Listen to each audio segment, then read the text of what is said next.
ওয়াজ তো শুনে ফেলেছেন, ওয়াজ আর কি শুনবেন? যত মানুষের নাম দেখছি, এই মানুষদের ওয়াজ শোনার পরে আমাদের ওয়াজ চলবে?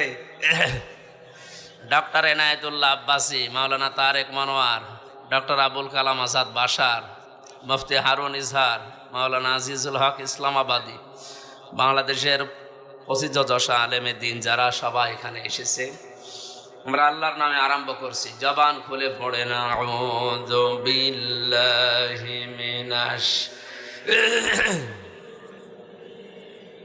বিসমিল্লাহির রহমানির রহিম।